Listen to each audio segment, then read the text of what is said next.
What up, Al? What's up, you crazy Sawyers? All right, today we're gonna cut up these rounds.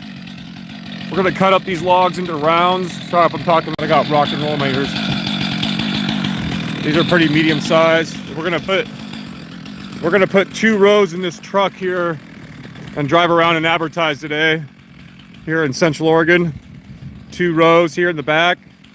Look at this beast I picked up, 32-inch. That's like a 34-inch log back there, super heavy beast. Tractor's warming up. Fuck it, let's go cut one right now.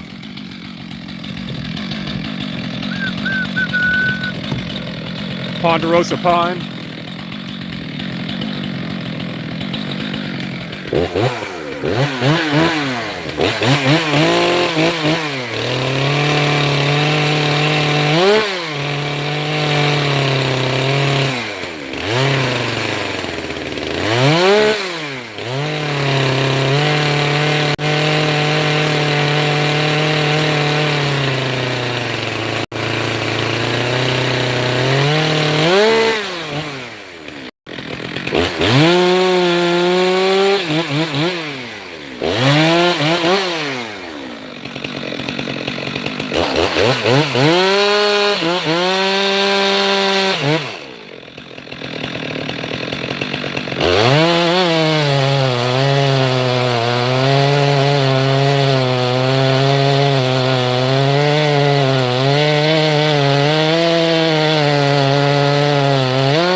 My chain's a little loose.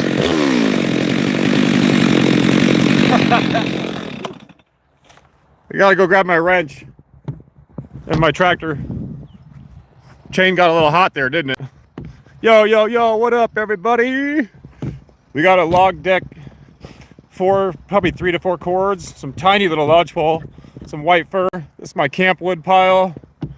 There's the dump truck over there. What's up, sexy bitch? Got the firewood processor. Got a bunch of trees. Got a wild goat. Bunch of trees from an arborist lately. We're gonna chop it up and go advertise. We got nothing to do today. What are you guys doing?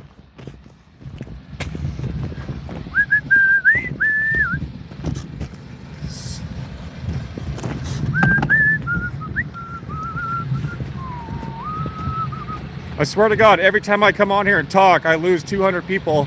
But when I'm only cutting wood, I have 500 people watching. It's so fucking weird. It's like people don't like talkers.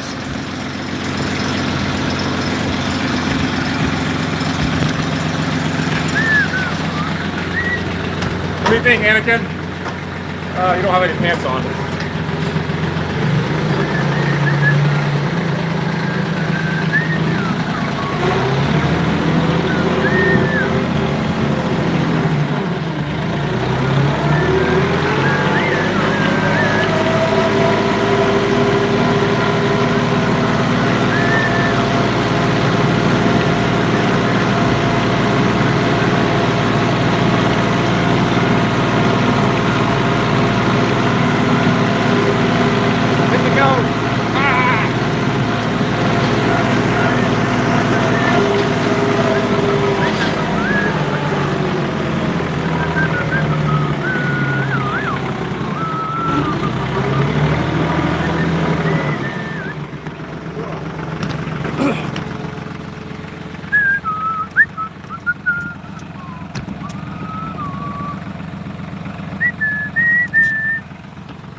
Oh, I forgot my scrunch. I gotta go grab a scrunch.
I swear to God, I always put my chainsaw and shit right in the fucking way where I gotta go.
Australia.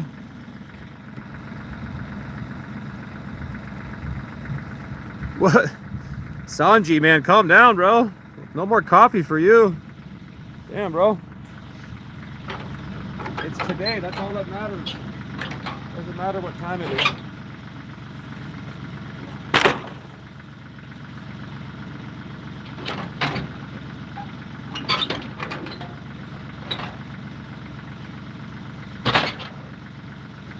All right, so the goal is two rows of 16-inch rounds. I'm gonna hump them and then strap them. And I got my truck labeled a couple of months ago, Firewood Fury here in Central Oregon.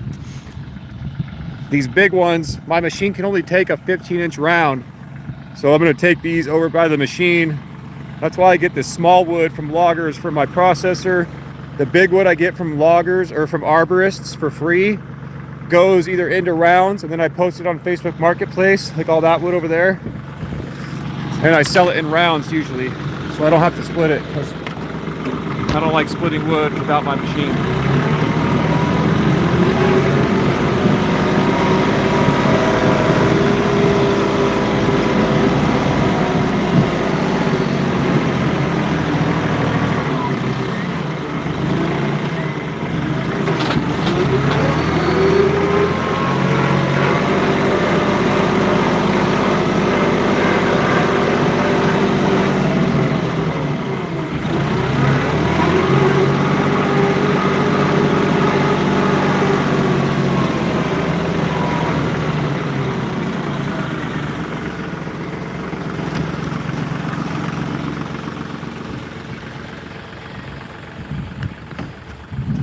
And I know what you guys are thinking. Everyone sees my stuff. They're like, oh, this guy's a pussy, never split with an axe.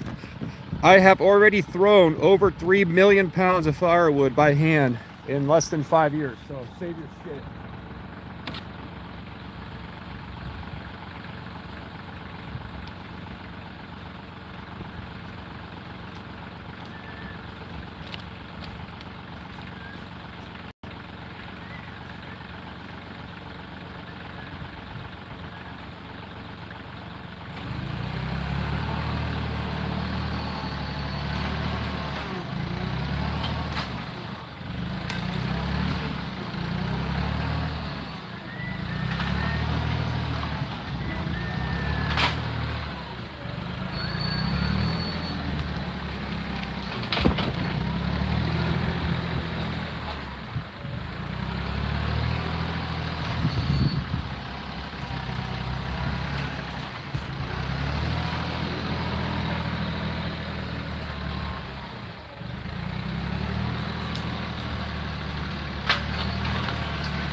Alrighty, go grab a scrunch and tighten my chain a little bit and chop away.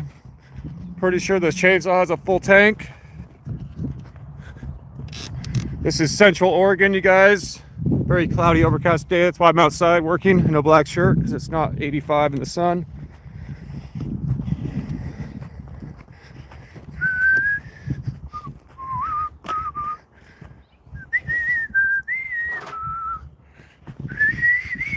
Scruncherine.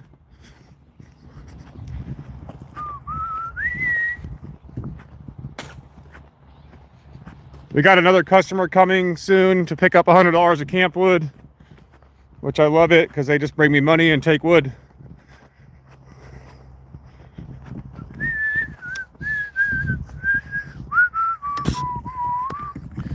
Perfect size wood right there.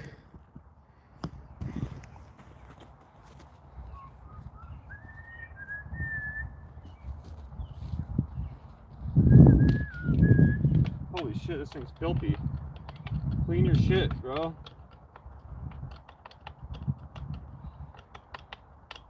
This is like the dirtiest I've ever saw get. Keep my shit clean, dog. These are probably caked shut. That's what I thought. I have my own custom wrench I made with a socket, 3/4 socket and extension. Oh, what? My dogs are loose. Oh, that's not cool. I have a long ratchet and a extension and a 3/4 inch socket just to get more leverage because I hate fucking wrenches. So dumb.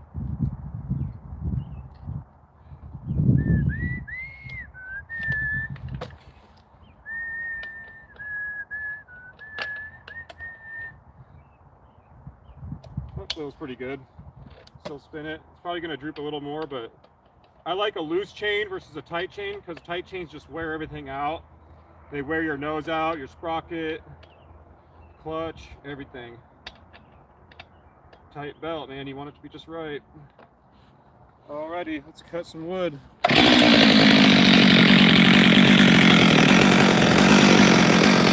Thanks for hanging out, guys. Appreciate you. I'm gonna load it up here.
Look at that, cut the knot right in half.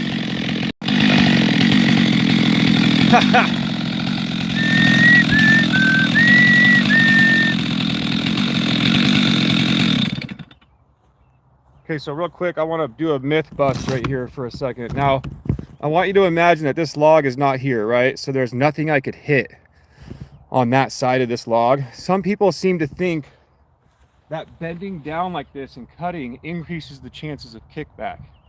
And people that think that just don't understand the concepts of kickback, because kickback only happens, there's a thing called mid-bar kickback, and I'll explain that in a minute. Kickback only happens on the top corner round of a chainsaw, typically. If that part gets hit, it's gonna buck the bar up. No matter where you are, if you're doing a fucking handstand or you have your back turned to the saw, my body orientation doesn't change the chances of kickback. Now, the reason I bend down like this is because I've been doing this a long time and I want my back to be straight. I don't know if you guys can see, but my back, I keep my back as straight as possible. I don't like standing up and drooping over a log. Now, being like this or like this doesn't change the chances of kickback, ever, no matter what you say. I don't give a fuck what you say. I know what I'm doing. I've been doing this almost eight years now, and I've cut well over 1,000 cords of firewood, probably more than that, in less time than that. And it's not a whole lot. I'm not trying to say I know more than people that have cut more than me, but if someone has cut 300 cords in 20 years, someone's cut 1,000 cords in 5 years, who's cut more wood? Yeah, you might know more long-term wise, and you've used more chainsaws, you've been alive longer, but I've cut 3 times more wood than you in four times less time, like in a fourth of the time that you have. So I don't need your fucking bullshit. Save it. Go cut your cute little 80 cords a year. I do 80 cords in 2 months. And so mid-bar kickback is really uncommon, but sometimes, let's say I'm down here in the wood. I hope you guys can see me. I'm gonna switch angles here.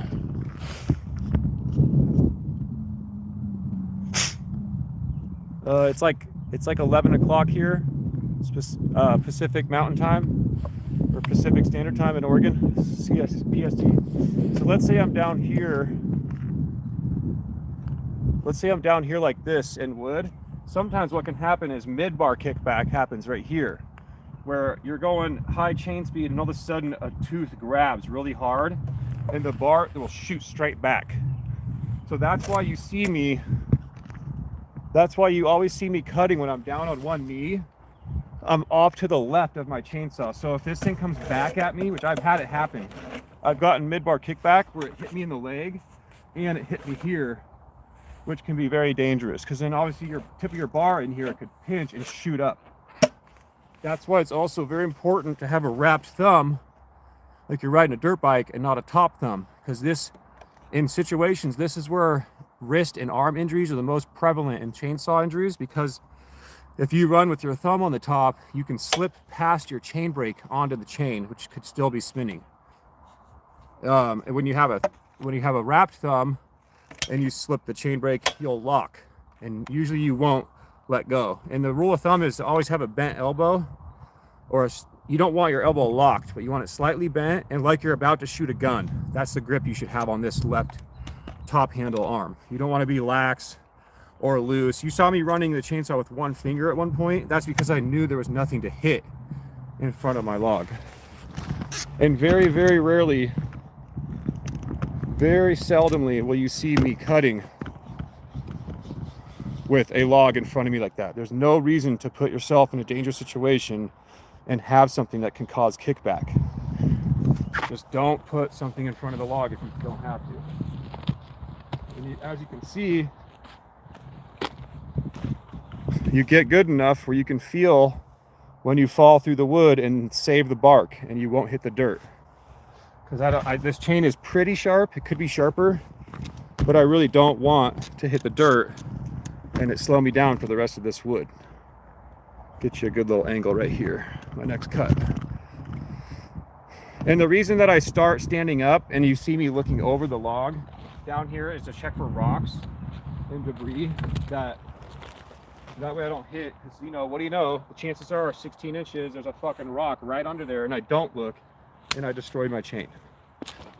Super, super annoying. Happens to me more than I'd like to admit. So let's put you right here. We'll cut away. These are some cedar sawmill offcuts or whatever that my dad bought to build a cedar fence at his house. I'm just going to turn into kindling or something. I don't know.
I'll show you a trick too. You can see the orange dust right below my bar there. That's when you know you hit the bark. You'll see white, white, white, and then it'll go poof. It'll pop out that orange and you stop and just give it a kick, and then you know you're stopping at the bark. Now this log was annoying. I cut a 14, a 16, now I have like a 20.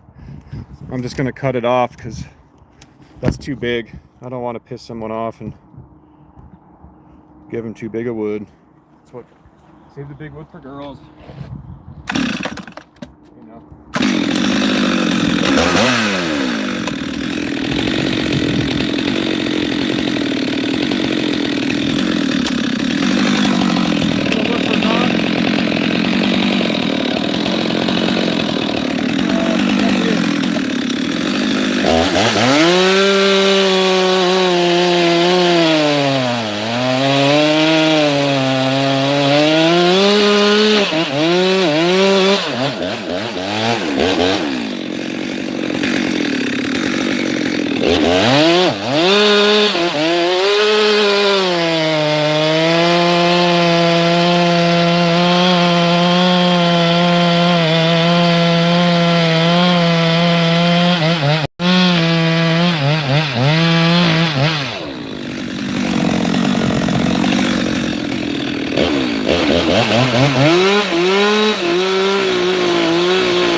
I usually don't turn my saw off and on like this a bunch because it's not good. You want to let it run to cool itself better. But I'm live, so I want to hear you guys hear me. And I saved my chain at all costs. Like I stopped with about 2 inches of wood, rolled it over, cut the top because I don't want to hit the dirt. And I probably should hold these ones up with the tractor. But honestly, the tractor is so wide that when you pick this log up, all you can do is cut the ends off and you got to put it down. It's just a waste of tractor wear and diesel. Just cut the wood, cut, flip it over, cut. It's done in 5 minutes. It takes too long and too much work to get it on the tractor to just cut 2 rounds up in the air. So yeah, I guess I'll just keep cutting. I'll get down low for you guys here.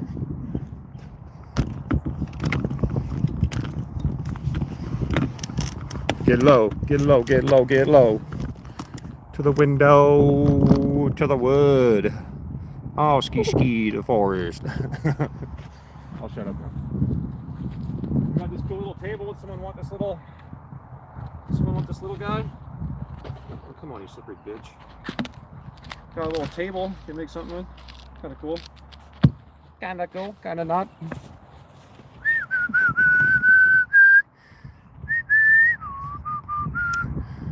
You guys are gonna cringe the way I cut this, but I don't really care what people think, so. Again, I'm gonna get rid of this so I know I'm not gonna hit anything. I know there's no rocks. I'm gonna push these out of the way. So I got all the room I need to be safe.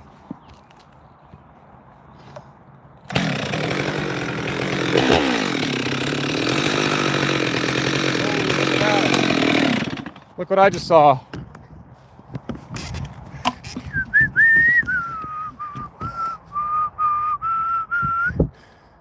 Nail. Man.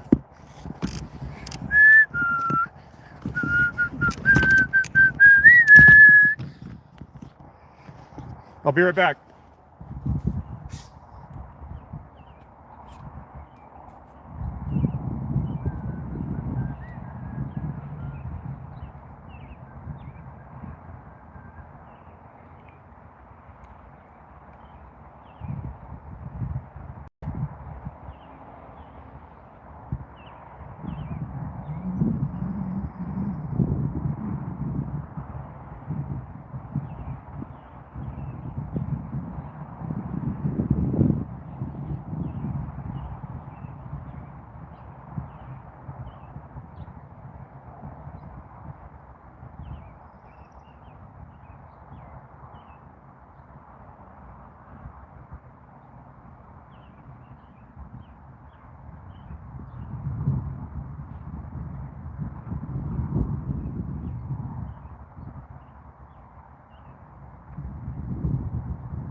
Thanks for pointing out that nail, guys. I appreciate the help. That would have destroyed my chain. You see it right there? See the nail? Not my fingernail. That's why I went and got my crowbar. We're gonna try to take it out. Damn, boy. Get the hell out of there, boy. About the size of my penis.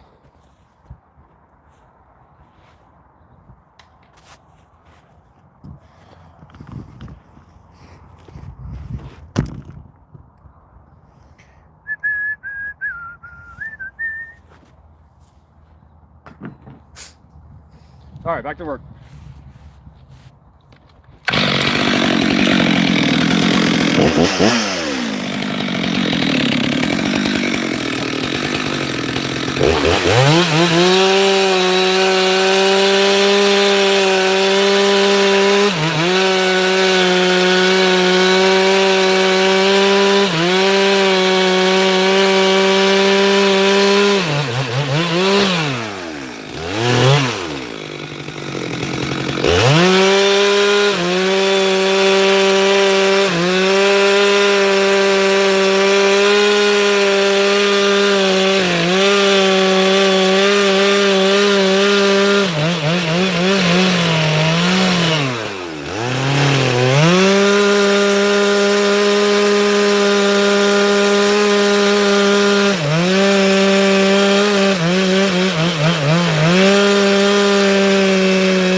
It's called a Fred Flintstone tire. Get it?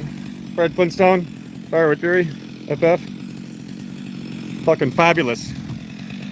My chain is dull. It's like semi-sharp. It's because the teeth aren't even. But you can see right here, I got a couple almost 2-finger chips. Where's my hand at? I usually have like a 3 to 4 finger chip, but the teeth aren't even, so some are causing dust, some are causing chips. But hey, you don't have to have a sharp chain all the time. It's all right. It's getting the job done. I'm just lazy. I don't want to sharpen.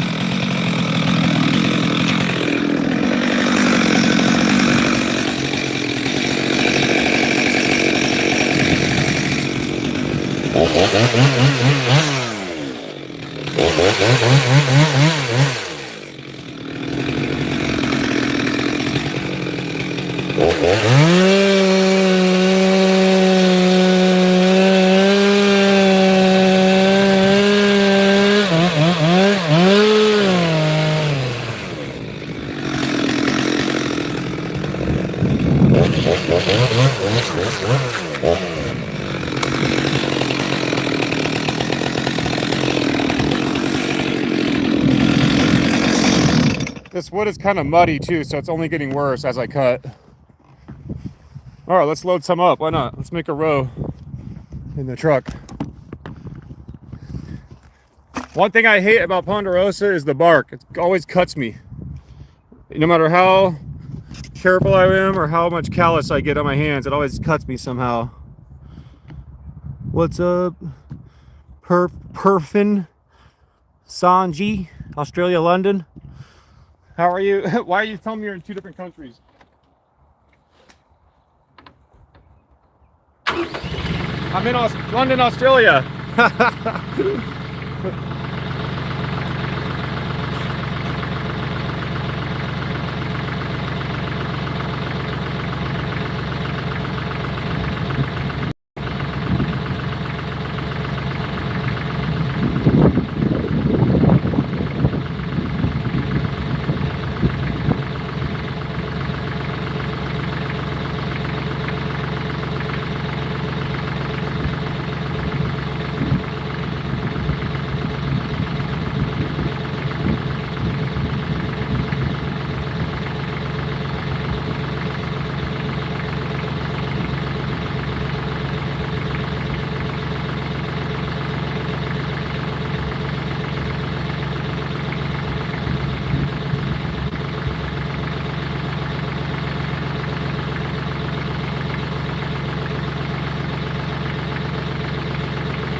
Duck BS. Bark, man, now.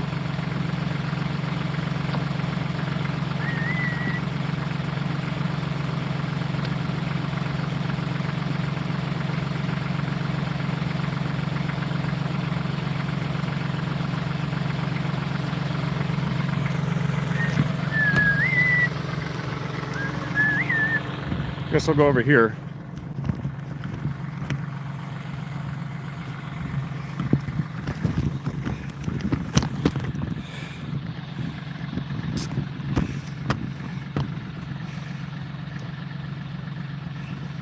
Hello from Spain. What up, Spain?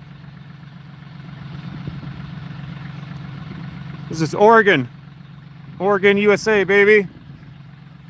I'm gonna make my forks narrow so I can grab these from here. Pop, pop, pop.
I just realized a better view for you guys.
Big ones first.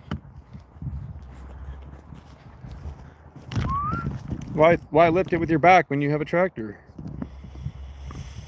Nice machinery, thank you, sir. It is very nice. Little Branson 25 horsepower tractor. Really good deal on that baby girl, brand new. All right, so I got to measure out this front wheel. Measure out the back wheel. Come on, don't sit that crooked for me.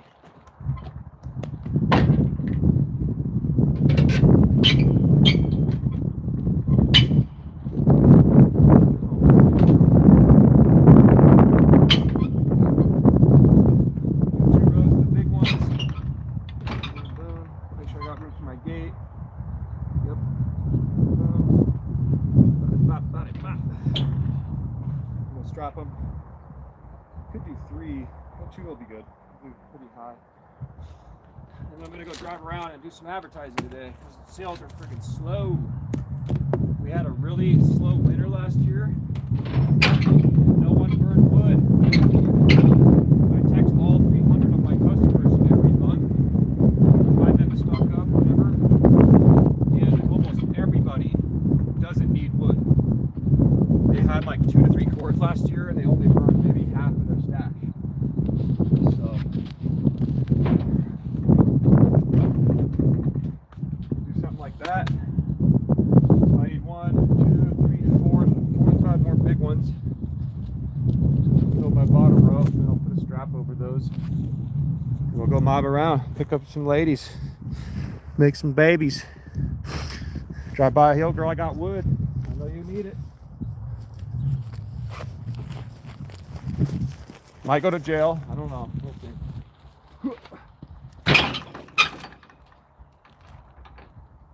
That might be kind of hard to put my skates back on. I might have to wait.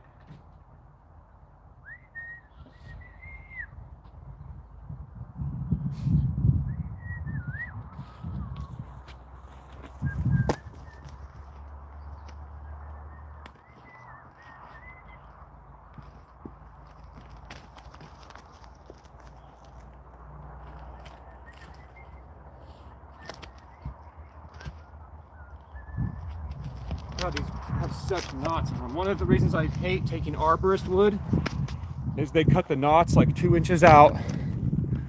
So I gotta cut all the knots again.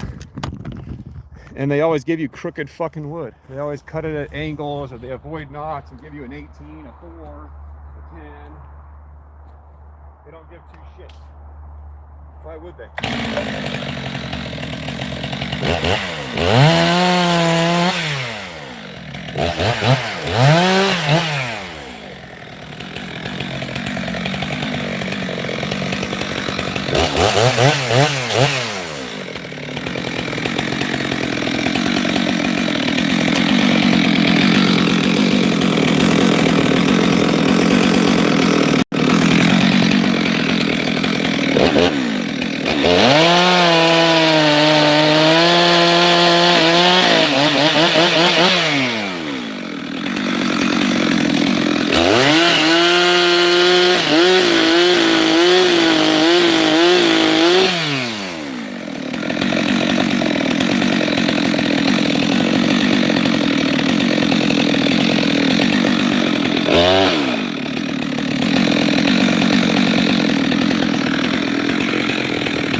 I like to call these hockey pucks.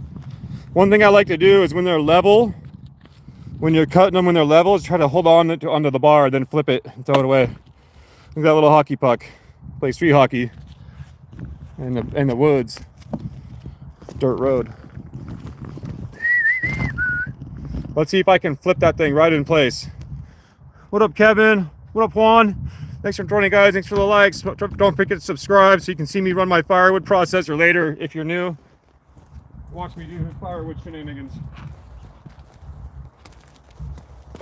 I sell about 300 cords a year on a good year.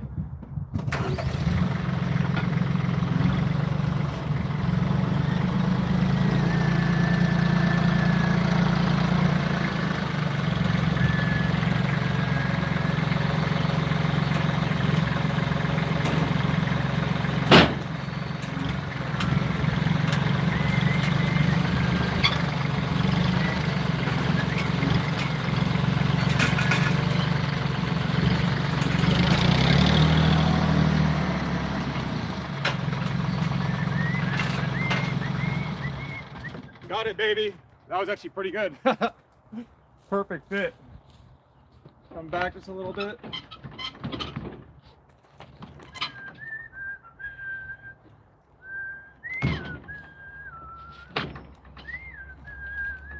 Do like 2, maybe 3, strap it. Should be pretty solid. Maybe I won't go that high, I don't know. I don't want it to fall over into the road. That'd be pretty bad.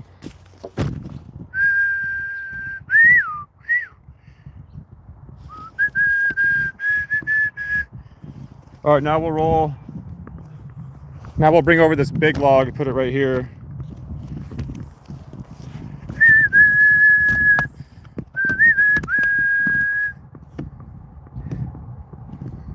Beautiful day today. 70, probably 65 degrees out, overcast, perfect day to touch.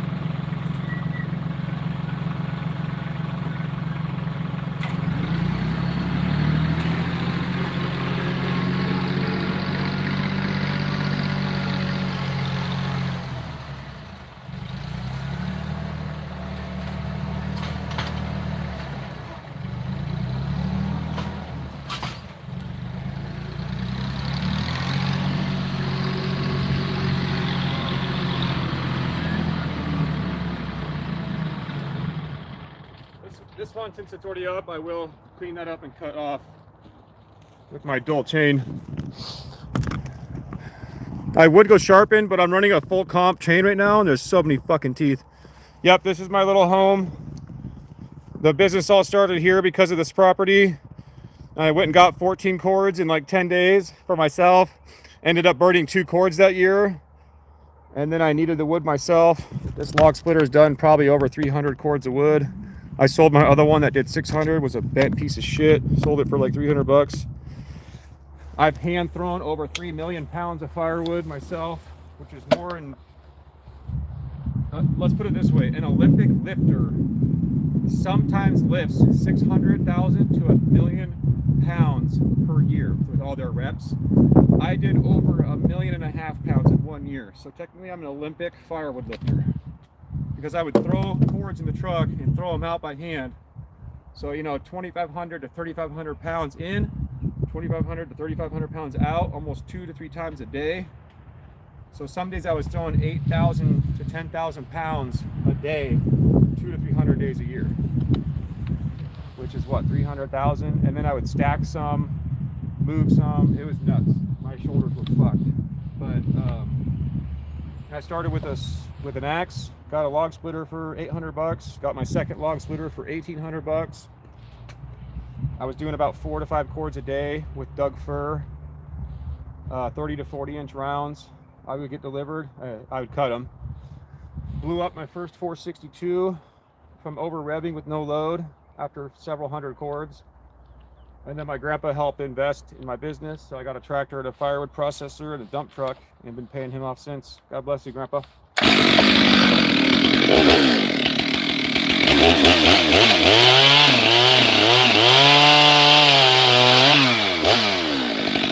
little high.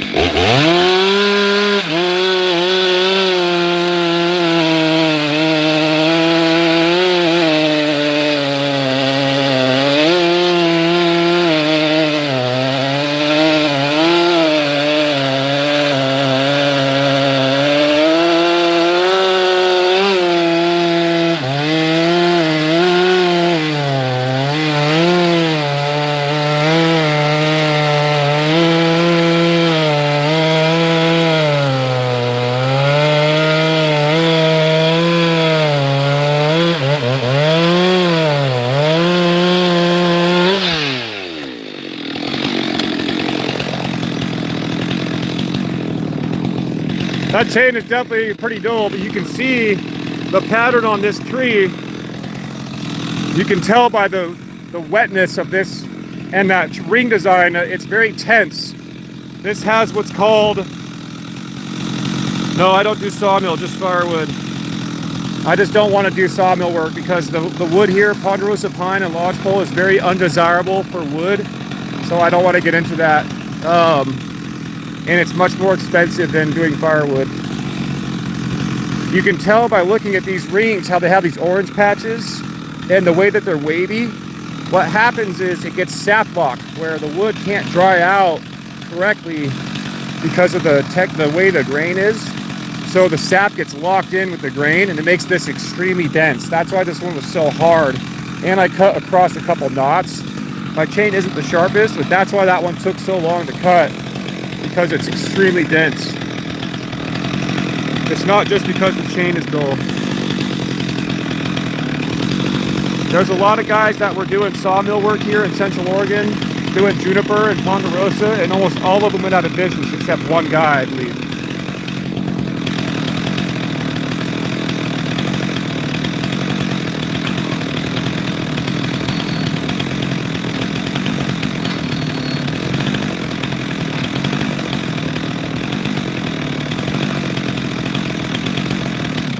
I really wish that I had a new chain for my 32-inch bar, because I got this beast back here, 32-inch tree I picked up for free, that I would love to cut up just flawlessly, and nothing like a new chain. Although I do prefer the way I sharpen my chains versus new, but it's what it is.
Oh, look at that smiley face. See it in the middle of the wood there? That's hilarious. That's okay, Perfect. I get it. Trust me, I've heard it all from every kind of story you can imagine. I'm doing just fine.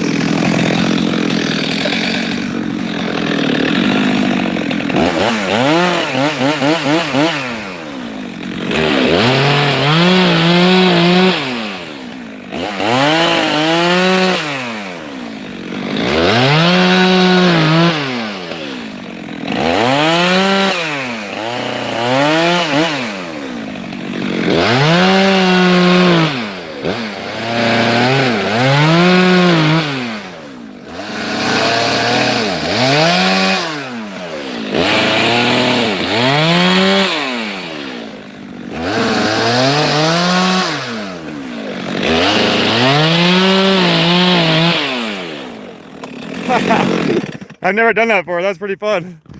Cody. Cody. His name is Cody. I used to work with Mexicans back when I was in high school. They would always say, "Oh, Cody. It's Cody, bitch."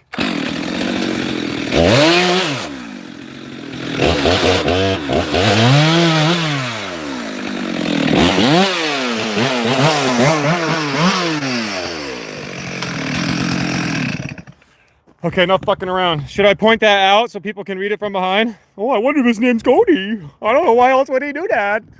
Look, it's about to rain on me. Feel good, it's humid. All right, we can put these down for a moment. Sorry if I'm yelling, I got music playing, but I just pause it. Put these down for a moment. Might as well just put, those are much flatter, so I'm gonna put those in the front. Put these back here. Hot wearing chaps when it's humid out. Fudge sickle. Just measure this out. Look. Get it just right. This is some Ponderosa pine. Beetle kill I got from an arborist. Pretty good looking wood, if you ask me. I'm going to try to do door-to-door sales today. I've never done it. I'm going to go around this old part of town and go knock on doors with chimneys and stovepipes and ask if they want to buy some wood. If they don't want to buy the wood in the truck, I'll tell them what else I have to offer. I should do. We're going to put a big old yellow strap on it to really pinch her down good. It is about to rain, log. Son of a gun. Out of breath. Don't smoke. Don't drink. Go on a run, stretch, drink water, be good. You can't play smartass with me, brother. I might be young, but I've worked with them all. I've worked with arborists, I've worked with loggers, I've done work with sawmill guys.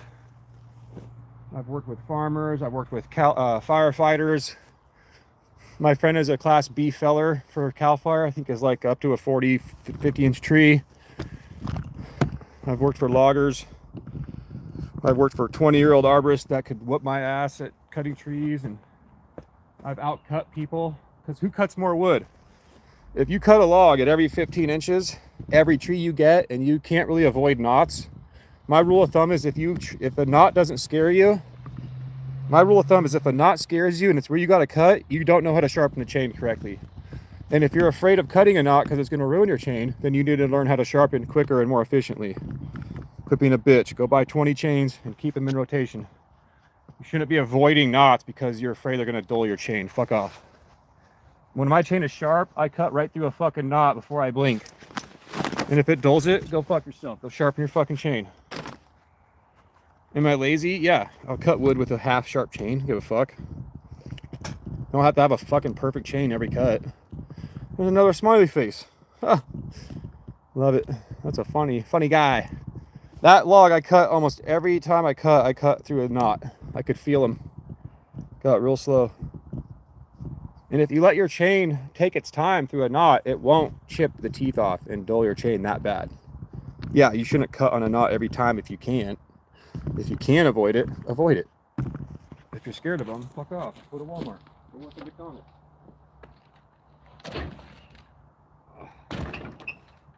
You up there.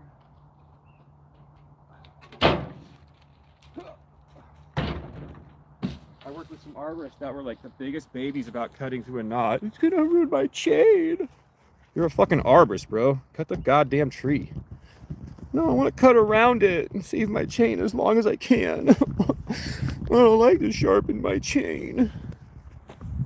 Fuck out of here. You make $5 a fucking day sometimes. You can't buy like 100 chains, keep them in rotation. Fuck out of here.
No, Branson sucks. Don't buy a Branson. Get a Kubota or a John Deere. Branson's cheap.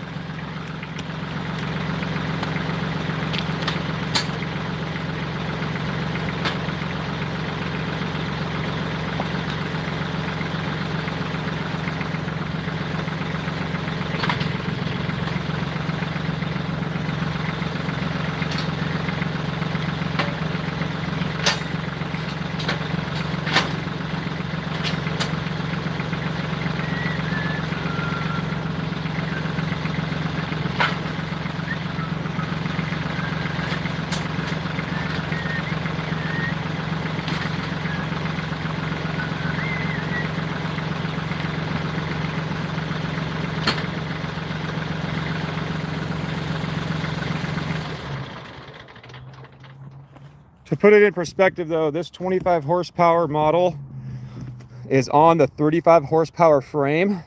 I wish I would have got a 35 horsepower. I believe it's the same size, maybe slightly taller rear wheels, but way more power. Power to weight ratio, because this thing needs either beet juice in the tires, $700 gets you 700 pounds, or I build my own rear barrel weight on the 3-point, which could be like, I think 400 pounds if you do concrete. Or maybe 300, I'm not sure. Because the front knuckle here behind the bucket is where the rating of 2,200 pounds is. The middle of the bucket is 1,800 pounds. The lip of the bucket is like 1,700. And so once you get past that front knuckle down there, that's where the load rating is. So if you look at a tractor that says it has 2,200 pounds of lift capacity, that's at the knuckle. Once you move forward every 4 inches, you lose like 100 pounds. Or something like that. So by the time I get to the tip of those forks, I'm at like 1,400 pounds, but when I get a foot or two off the ground, I tip forward. So like lifting that thing, oh hell no, I won't even be able to lift that an inch off the ground. Probably weighs over 1,000 pounds, or more probably. So go bigger, even though it's more expensive. But to put in perspective as well, this machine was $21,000 said and done before tariffs in 2022, and I got the forks for like $1,200. Piece of shit forks, by the way. Get heavy duty reinforced cast iron forks. Do not get the cheap pair of forks. They're so not worth it. I've bent the fuck out of those, and I'm rough on them, but still, the cast iron ones people say are absolutely indestructible. They're a lot heavier, but the John Deere model like this was like $35,000 for the same tractor, $15,000 more. And the reason I didn't go with John Deere is because they're the only tractor brand that you can't get quick attach for. I think you can buy like a plate on the front that converts it to quick attach, but John Deere has its own attachment system where you have to buy all John Deere attachments, and guess what, are twice as much as every other attachment. John fucking Queer.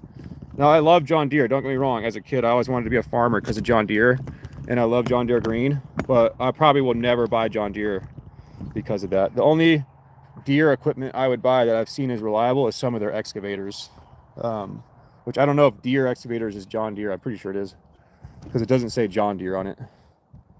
I would go with an LT. The blue LT I think is the same manufacturer as these but better quality. My name is Branson. Ashley Wallace, but your name is Branson? Come on. The front implement handle there, the hydraulic directional control valve handle, that system inside is really weak and has broken on me 2 times, and I got mad on it and wrenched on it, and now my cylinder leaks as I wrecked one of the seals. That's almost $1,000 valve. I gotta buy some Chinese knockoff shit now. But the Kubota and the John Deere at specific qualities like that are built way better. You can just tell. Like Kubota's implement handle is so strong. I guess they either knew it was going to break more, or they just wanted it to be stronger for that reason.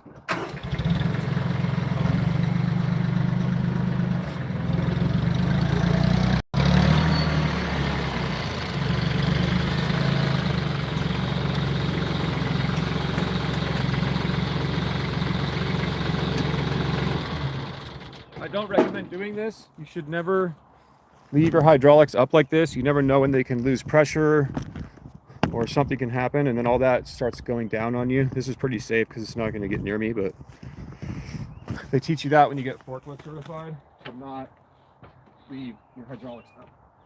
Made a nice little ramp. But I don't listen. Break the fucking rules, bitch.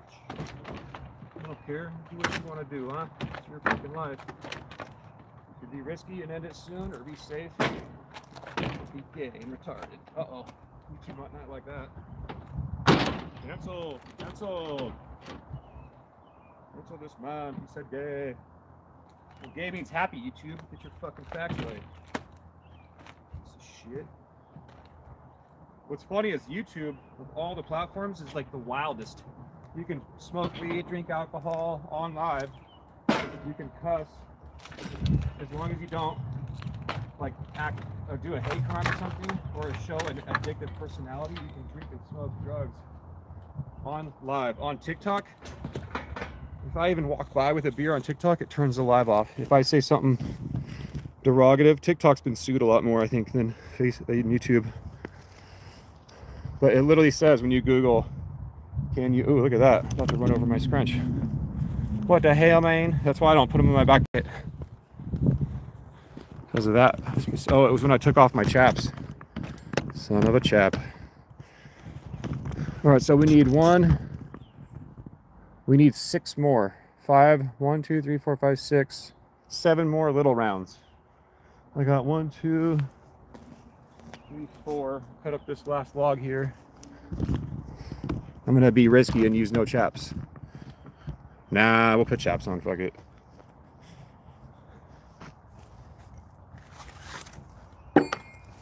Would definitely recommend getting a bigger tractor, and if you can, go big, get a cab. Get a tractor with a cab where you can have heat and air conditioning if you really can fix it good. Because if you're gonna use it on your farm or daily, or you wanna make money with it, you're gonna regret not having a cab at some point. I don't care what you say. I know a lot of people that bought tractors, and a year later, after a summer or winter, they're buying a cab kit or they're trading it in for a cab tractor. Then they can bump music, jerk off with window tint. I mean, do winter work. You know, who would do that?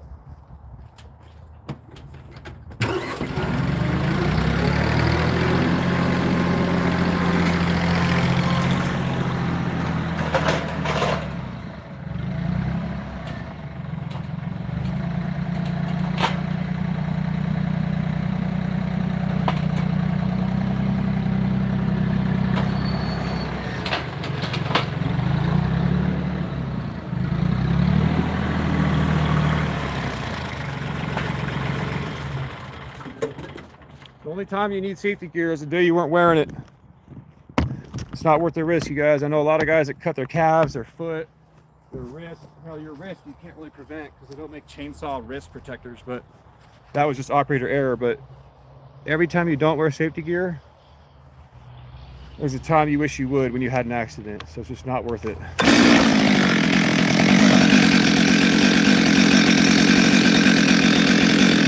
We are out of fuel. I'll be right back. See if this will stay on there. It's fault, it's your fault. Oh man, my hips.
Got some fresh mix and some flush transmission, excavator flush oil. I use for bar oil. I don't know about you guys, but I was buying this stuff $15 to $20 a gallon at the steel store when I first got my processor. And I could go through almost a gallon of this a day at some points, doing 4 to 6 cords a day. And that was not very price efficient. So I called my local oil provider, like hydraulic fluid, which happened to be like the propane provider. And now I get barrels, 44, I don't know, 54 gallon barrels or something, for like $3, $2 to $3 a gallon. And it's usually excavator flush oil when they drain an excavator or recirculate it with something. Sometimes it's bar oil. What's up, Marcelo? Ernesto? Oh my God, my name is Branson. I was talking shit about you. Specifically you, girl boy. All right, let's go, turn on the music.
Again, I don't turn my saw off as much as I do when I'm live because, theoretically speaking,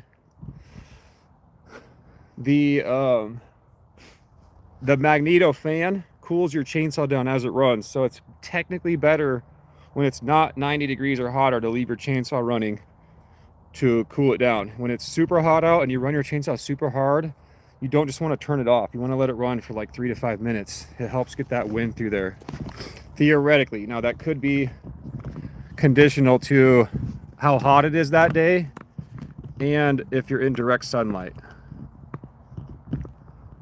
Even turning your saw off right after use and leaving it in the sun is really bad on it. Really bad if it's hot on it.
Was fun. It's always good to challenge yourself as an operator.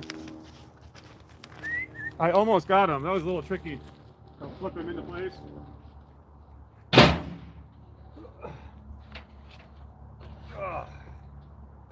are totally light. I can lift these by hand. I'm just being a pussy.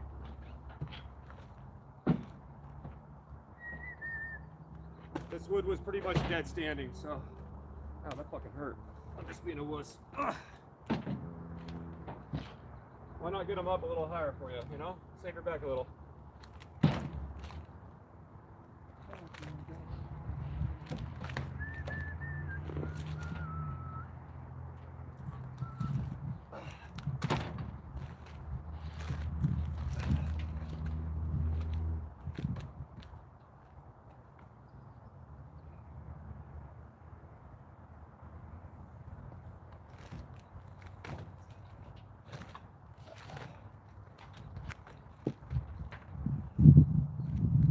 Should be alright.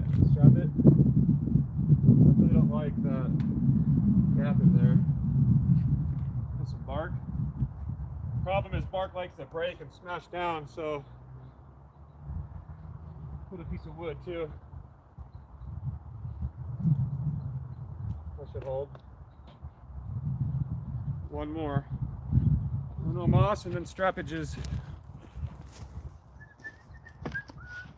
The littlest baby left. Oh, it's a good advertisement right there. It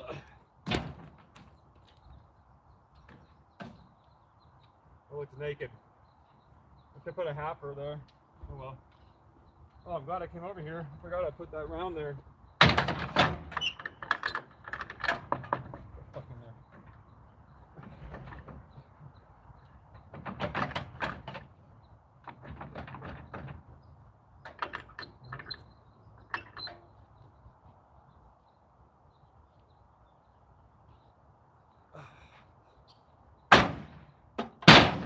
Good hammer, but Flintstone.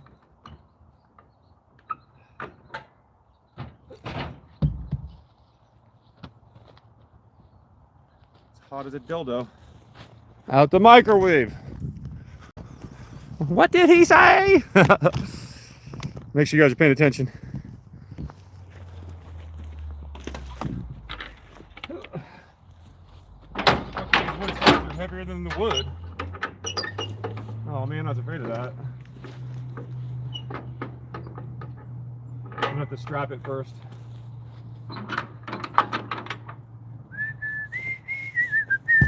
Let's go get my straps. They're in the Ford. You ready to go, bud? This is my dog, Log. Yep, his name's Log. Log. Log. Log. Let me in, fucker.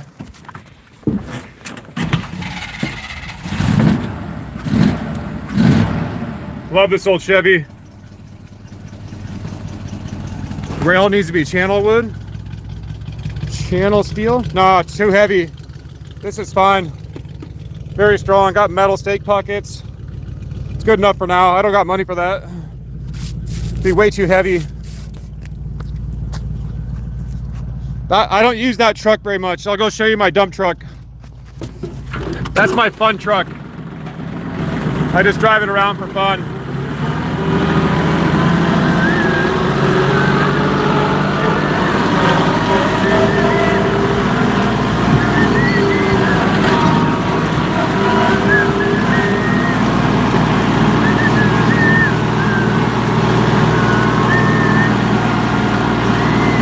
That's my dump truck there, baby.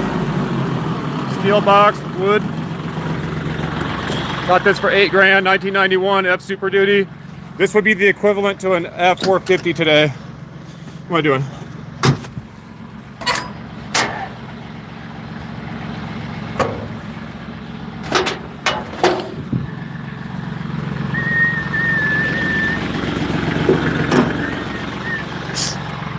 It's crazy how much more work it takes to do stuff when you're live.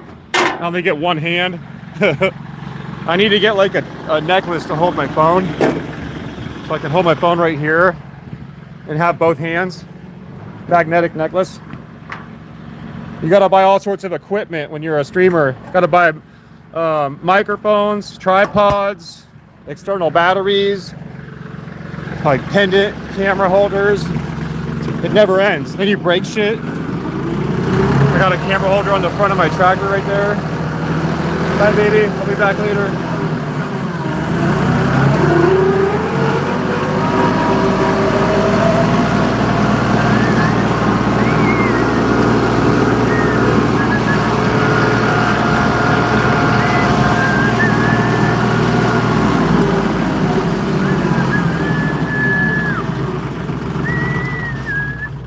I should probably roll that one over so it's pinching onto the wood.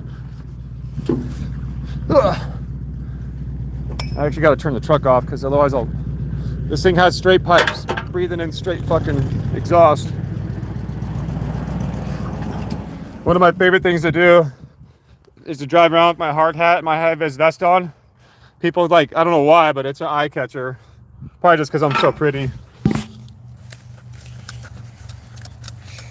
People just want to use and abuse me, throw me away. Love it.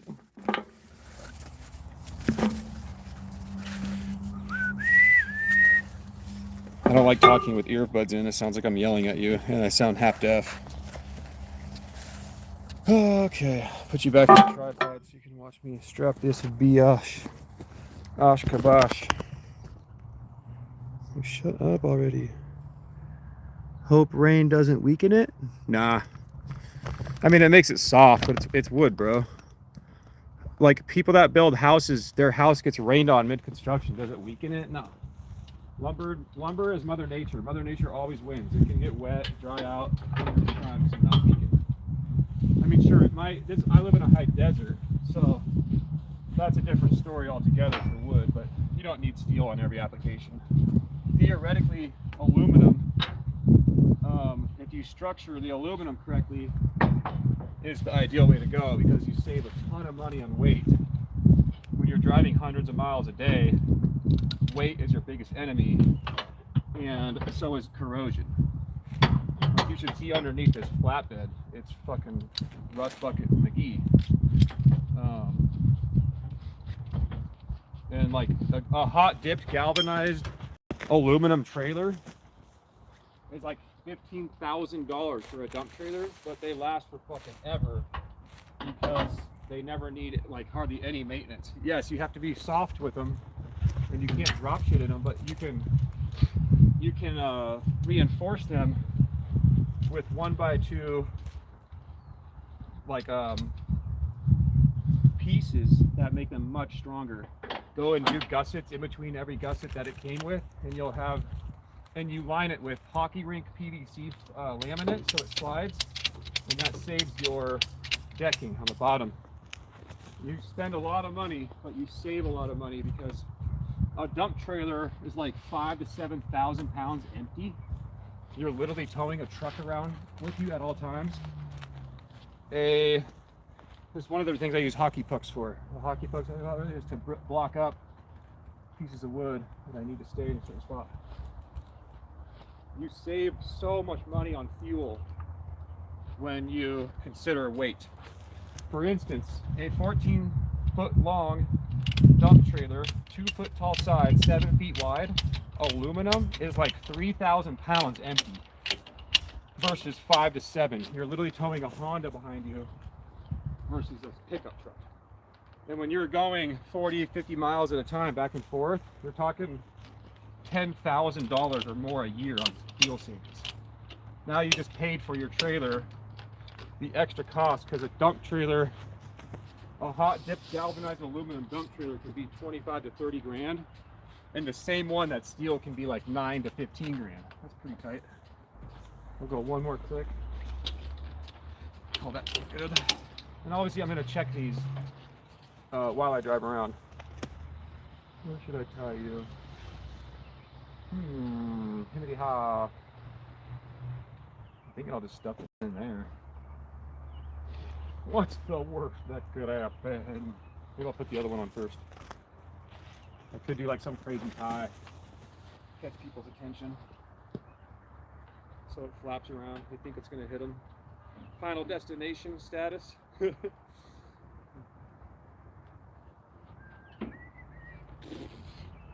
it gonna come kill us? Skrilla. That might work. I don't know. It looks pretty sketchy. That's one thing I need to learn again. I forget how you tie, like wrap the strap underneath itself or whatever. I gotta learn that one again. I forgot. Sorry, Father. You would be upset with me. Sorry, Father.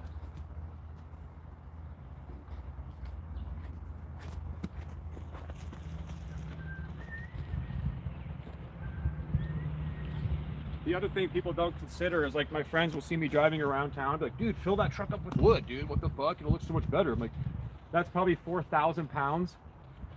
And this truck already gets 5 miles a gallon. I literally don't have the money to drive a full tank of gas for like $80 to advertise and then get no sales. Sorry, it just doesn't work that way. You can, go ahead. People that tell you what to do seldomly have done it, and then they don't understand the financial impact.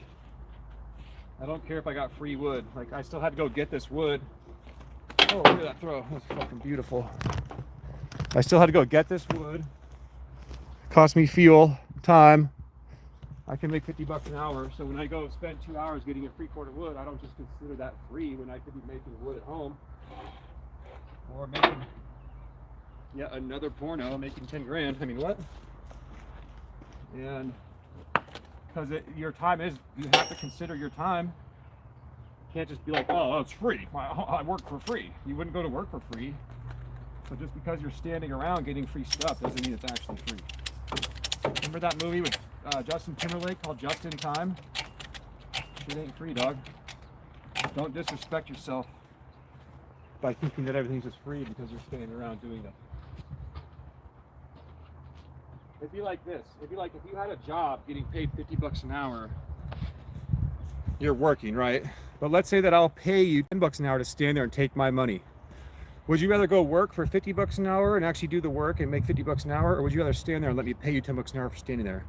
No fucking shit. Half the people would go make 50 bucks an hour, even if it's hard work. Why would you sacrifice that 40 bucks an hour just standing there having some guy hand you money? That'd get pretty boring pretty quick, especially when you're missing out on 40 bucks an hour in fucking general.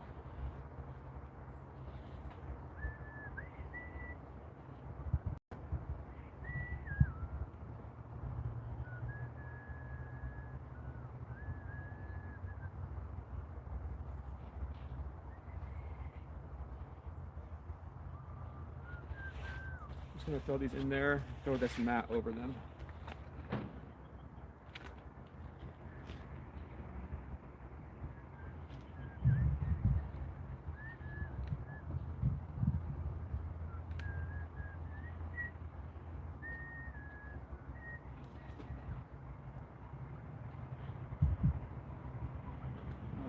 We'll go around here with this.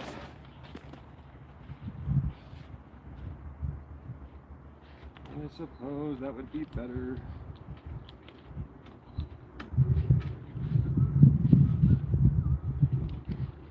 Oh, I got a big plane coming over. That sounds like a jet.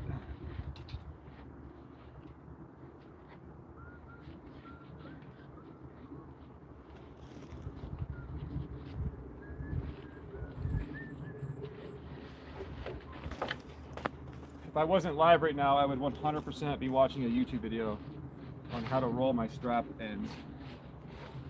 Because it's one of my favorite ways is to do the roll and tuck.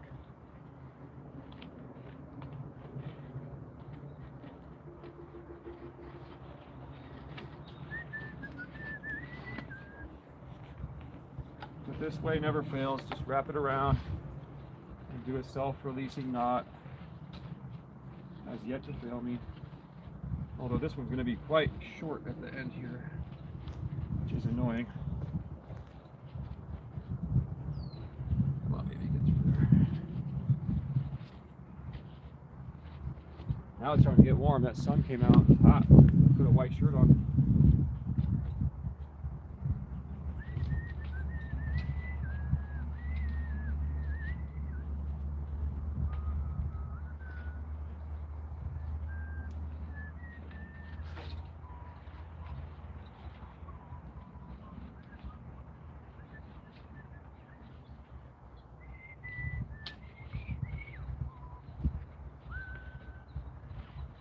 We're gonna go back here. This guy. Make sure I get this right.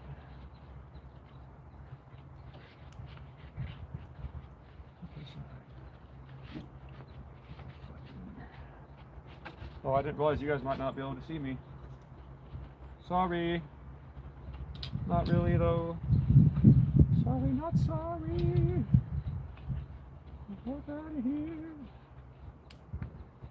I just don't care if you can see me. I know, I used to be a singer. I know you can tell. Come on, Santa Claus, get in there. You fat bastard. You really are a fat bastard. I know you can do it. Put your back into it.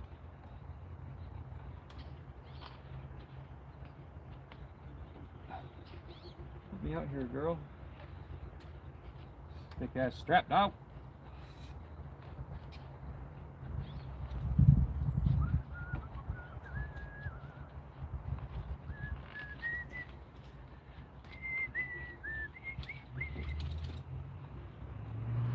Oh, got nothing to grab.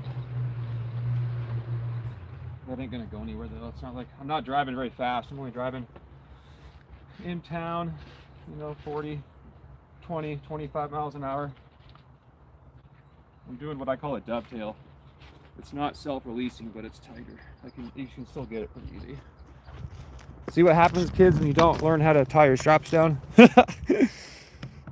What I'm gonna learn, I remember my brother showing me when you fold the strap around itself like a foot and you put it underneath and you spin it and then tuck it and spin it real tight. That's the one I need to learn again. Grandpa never showed me. Grandpa never showed me how to be a real man. All right, we got to take our stuff back. I'll show you guys a little trick I taught myself.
Chainsaw tractor coming for you.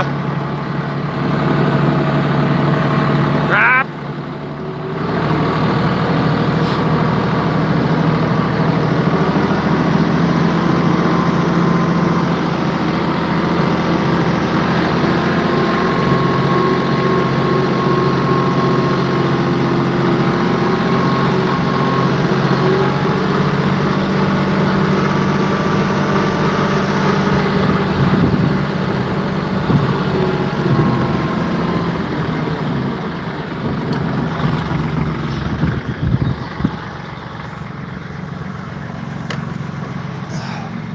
Show you guys my brand new 462 that hasn't been started yet. I got it when I worked at a steel shop back 3 years ago. I got it for like $300 off. That's my 32-inch bar that I barely use. I sure wish I had that when I cut my 32-inch tree, because my 28-inch bar barely got through it. It was Hanoi as F. All right, I got everything I need to go drive around.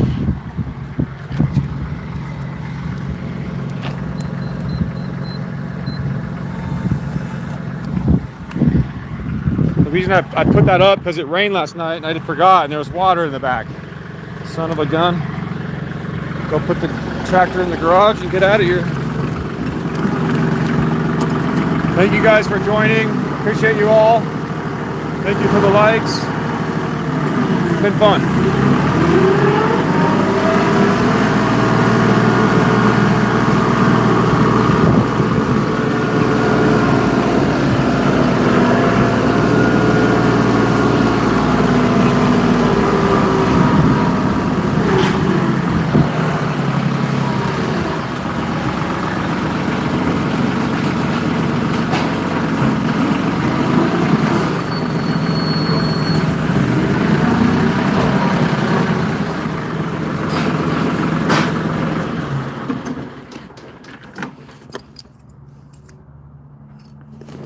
tell you guys something.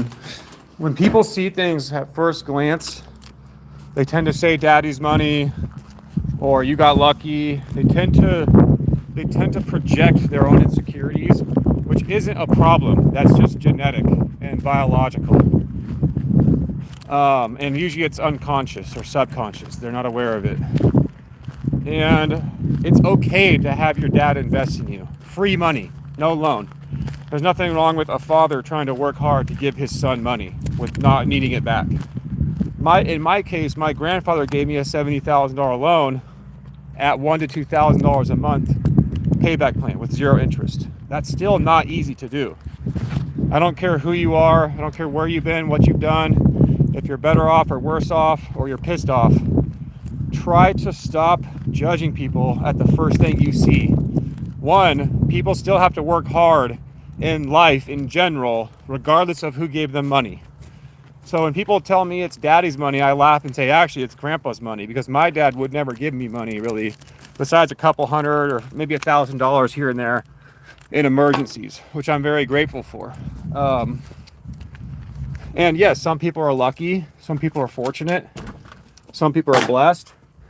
But one thing I was talking to my friend about the other day is that if poor people have it so bad, like, why are all the homeless bums on the sidewalks killing themselves? Because even with nothing, they still have something to live for. Why are rich people, trust fund babies, killing themselves and driving their cars into trees, or driving their Ferrari really fast and dying? Because money doesn't fulfill you, especially money that's given to you, millions of dollars, without having to work hard. That to me is almost a death sentence psychologically. So, and I'm guilty of it. I'm guilty of seeing a younger, better looking guy than me with a $40,000, $50,000 boat and a $100,000 truck, thinking, oh, daddy's money, grandpa's money. And I think worked really hard to provide for his son so his son can have a better life than him. What's so wrong with that? You can think that there's something wrong with it. That's fine. You can have your opinion, and you can eat it too, because your opinion, one, no one asked for, and no one gives a shit. People don't even give a fuck about what the president thinks. God damn. I just ran into some wood. Watch where you're going. This is why I don't drive while live, because it's super dangerous and it's illegal. And I've had close calls, so I don't drive while I'm live anymore. I just backed into my rounds.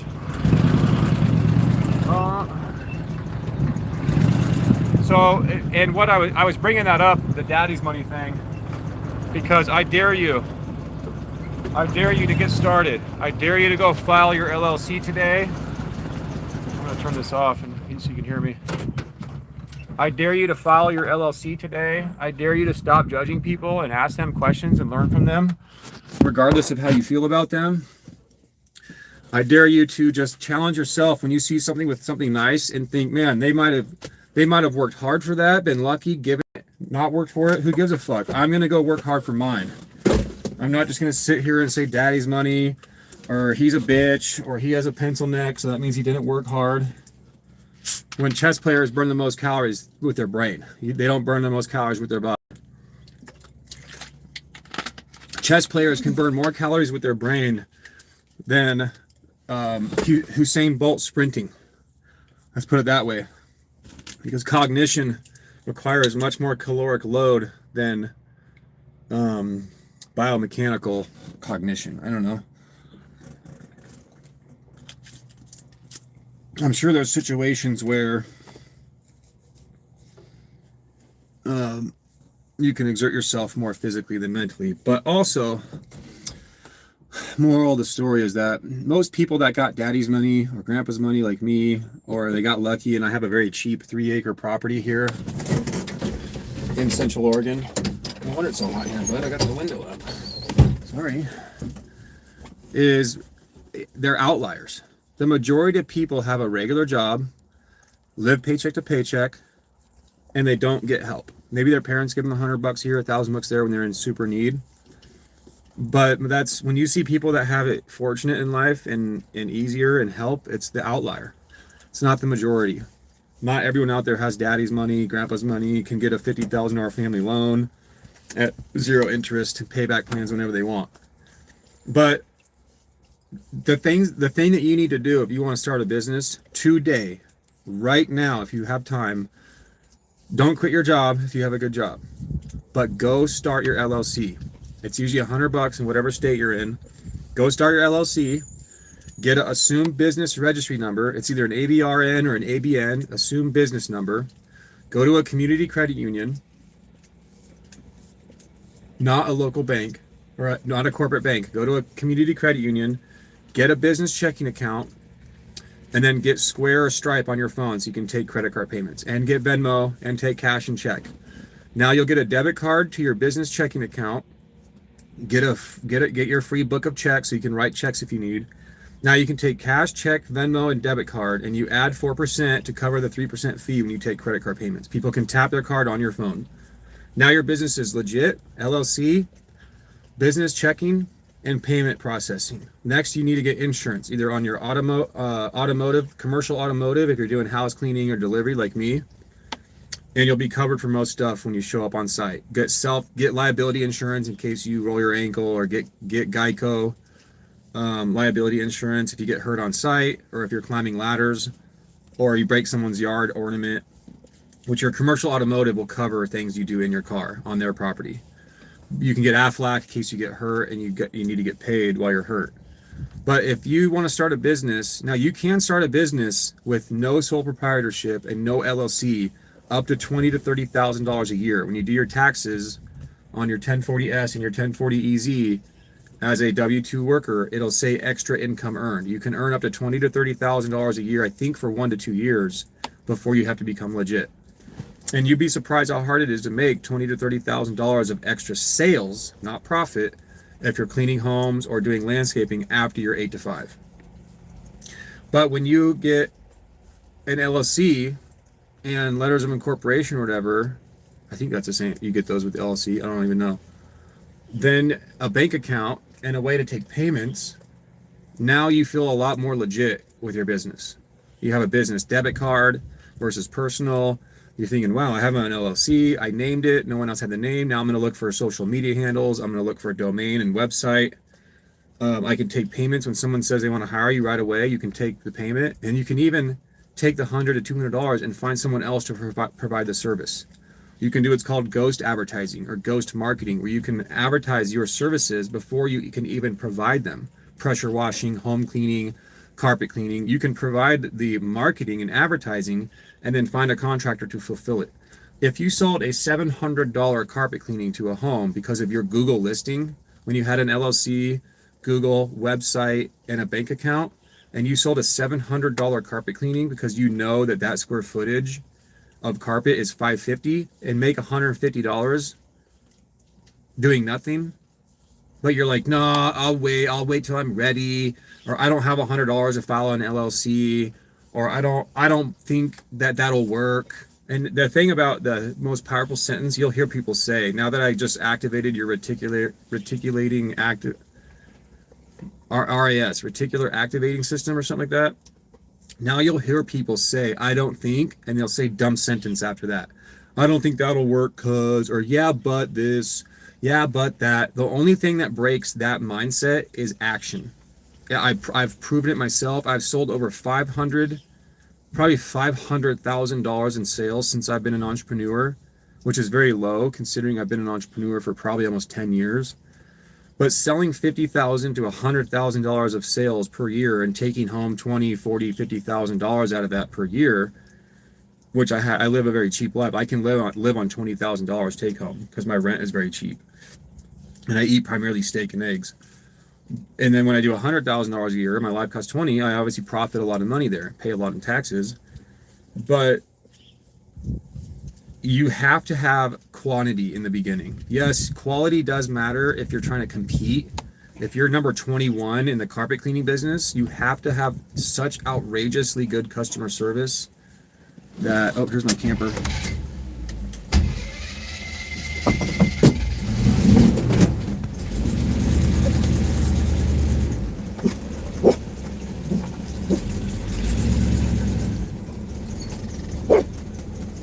I'll be right back, you guys.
I gotta go grab my keys. Ugh. 60, bitch. Look at my custom mud flaps. Firewood Theory. I don't like having my logo on my trucks because it makes you a target, kind of. So I decided to not put. I gotta get gas, and my Chevy has a gas key. So if I forget it, I don't get gas.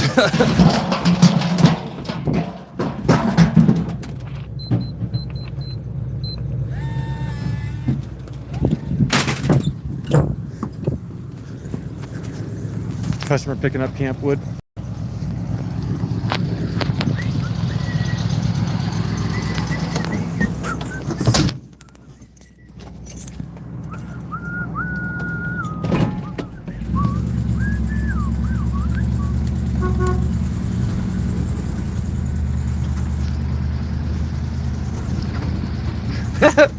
My mustache looks funny right now when it overgrows. Hey, who littered in my driveway? What the hell? Ayana. I don't even drink pink Red Bull. All right, let's finish my little rant I was on. So, moral of the story. What I believe as an entrepreneur for 10 years on my third business, which is theoretically failing and is insolvent, is not everyone should be an entrepreneur. And you guys can save the whole shit about he's not a millionaire, I'm not going to listen to him. Fuck off. Go listen to Alex Rosie that has no correlation with your life. You're going to be $100 millionaire when you can't even start a fucking business and make $10. No, it's not going to work. You need to listen to people that have made their first 10,000, 100,000 before you listen to someone that made 100 million, tell you how to make your first $10. And sure, his principles can be applied to everyone, but you know what I mean. There's more people that listen to Alex Ramosi how to make $100 million that don't even follow the LLC for 5 years. So my rule of thumb with entrepreneurship is that not everyone is going to be an entrepreneur, but everyone should try. It's the same saying that we've all heard: too many chiefs, not enough Indians. Obviously, not everyone can own their own business. There wouldn't be any employees after that. So, moral of the story is, try. 99% of people are going to fail and end up becoming an employee anyways. But if you try, you'll find out that it might work for you. And then you'll have a little carpet cleaning business, window cleaning business. I highly recommend, I don't care how you feel about AI or data centers, go to AI, Gemini, Claude, ChatGPT, and type in, tell it how old you are, where you're from, your academic background, what you like to do, what you want to do, and then ask it how to compare that and analyze that to the top 5 service businesses that you can start that don't require time or certifications. Like, stay away from trades, don't go become an electrician or plumber right away to start a business that way. It's going to take 4 to 5 years before you get out on your own, and then you need $100,000 to get your own van full of tools. Start by window cleaning, home cleaning, pressure washing, even getting into high ticket sales like selling HVAC and roofing and then having contractors do the work. Because those businesses are really easy to start and they're very inexpensive. You can clean homes with literally a vacuum and a mop and towels. You can clean windows with a squeegee and soap out of the back of a Honda. And then you want to focus on quantity. You want to focus on talking to 100 to 1,000 people, handing out 1,000 business cards, 1,000 flyers before you spend money on $1,000 on Facebook ads, because you won't know what the fuck you're doing and you don't want to pay someone to do it. Because usually 30 to 90 days is your investment period to get the brand awareness before you actually get sales, because people don't know you, they don't trust you, they don't like you, and they have to see you 17 times on average before they purchase from you. Marketing psychology says. Like, what was the last billboard you saw? Probably don't remember what the last billboard you saw was, but after you see it 17 times, then you'll remember it. If you see it, which a billboard is only active usually by the month. So it's pretty hard to see a billboard 17 times in 1 month unless you drive down the same road that many times. So yeah, try, possibly become, don't try, never become. Pretty fucking simple. I've left jobs for 20, 25, 27 an hour with possibilities of making $30 an hour. I've left those jobs with good insurance and good overtime, $4,000, $5,000, $6,000 a month some months, beat to shit working hard, doing granite countertops to start my own business with no certainty, $4 to $5 grand in the bank savings, no sales. I quit and said, I'll figure it out. It was the best and worst times of my life, but it built the character I needed to now understand how to actually launch a real business that I might have to invest $40,000, $50,000 in, find investors, find partners, get pre-orders. If I don't get a certain amount of pre-orders in 12 months, I don't launch the business. Things like that. And ghost marketing is one of the most powerful things you can try in the world. Just go on Google, talk to AI, find your business, super duper window cleaning, make a Google listing, hand out business cards, at least 250 to 1,000 business cards, and then you kind of play the waiting game. You can keep in touch if you want with people and keep bugging them every week before you get sales. But if it doesn't pan out, you don't get enough orders, and you tell people, hey, it was a test, I didn't quite get enough orders to launch the business, I'm going to refer you to these 3 window cleaners, I'm out. You know, ghost marketing is legal, I believe, in all 50 states of America. Give it a shot and see what happens. Wish you guys luck. Thank you so much for joining me. We're going to go drive around with the Firewood I loaded earlier. Subscribe so you see me run the Firewood processor on July 4th, I think. I have a load. And we'll go from there. Later, guys. Have a good day.